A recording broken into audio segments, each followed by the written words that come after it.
We need to pass reforms to make it virtually impossible for anyone who has a mental illness or danger to themselves ever to use a gun. We need to increase the collaboration between our local sheriffs, our police departments, our schools. We've got to invest in metal detectors. We've got to invest in bulletproof glass. We're not the Democratic Party. We're not the Republican Party. We're the human party. We all need to come together and discuss school safety. So true. That was a plea to put politics aside from the father of Meadow Pollack, one of the 17 victims of the Parkland school shooting, as Florida's Governor Rick Scott laid out his $500 million plan that he says he will work on every single day that he is in office to make the schools in Florida safe. My next guest says these safety measures are certainly worth discussing, but they are not getting to the heart of the problem, or perhaps they are in addition to the problem. He laid out directly for President Trump when the governors all gathered yesterday at the White House. Watch this.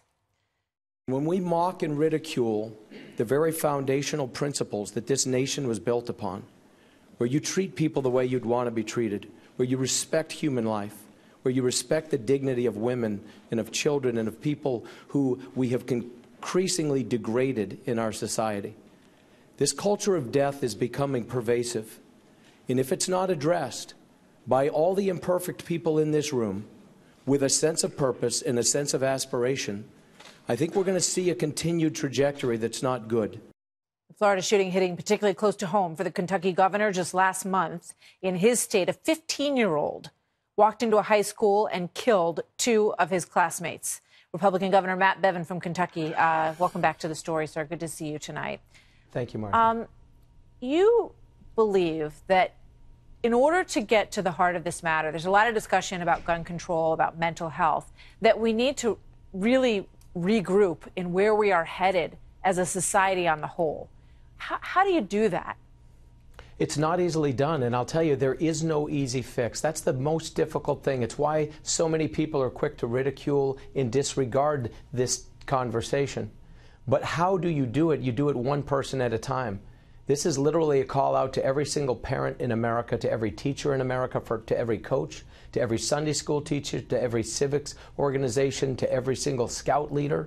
I'm asking every adult in America to look for the young people in your life, and if you're not doing enough to protect them, to protect their physical security, their emotional security, to protect their innocence, then I'm asking you to step up and do more, because societally it is the responsibility of the adults, those among us who are in a position to do so, to protect our young people. We're not doing a good job of it. You talk about the fact that there have always been guns in America, but there haven't always been these horrific, vicious, impossible to understand killings by children of other children. So what changed?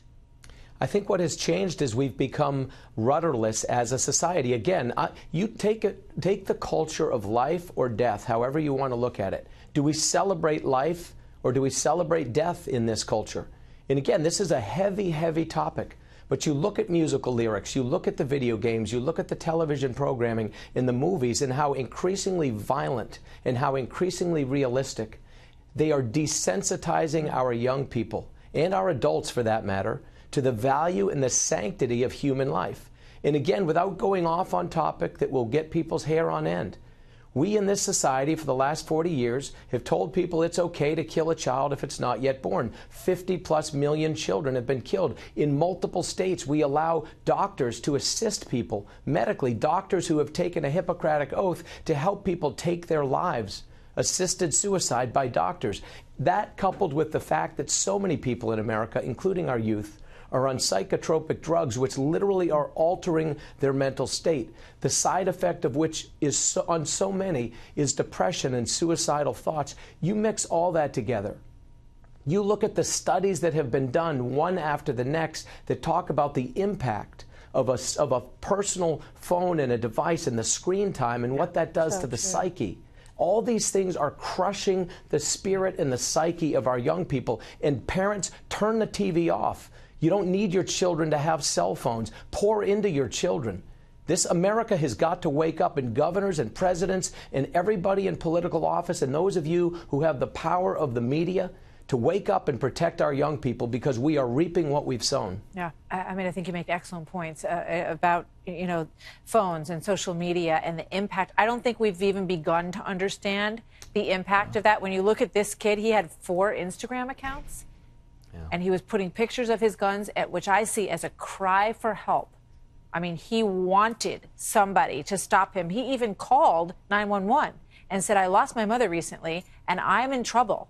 And the fact that, I mean, we've talked too much about all the signs that were there. It's just mind-blowing. It's always easy, and you know this. And when we look in the rearview mirror, it's always easy to have found a path we might have taken. What we are not doing is looking out the windshield at the problem right before us and with our young people. The Atlantic published an article recently addressing this very issue and the impact of this screen time on our children, and people would be well served to look at it. Agreed. Governor Bevin, thank you very much, sir. Good to see you. Thank you. Thanks for being on the Martha. story tonight.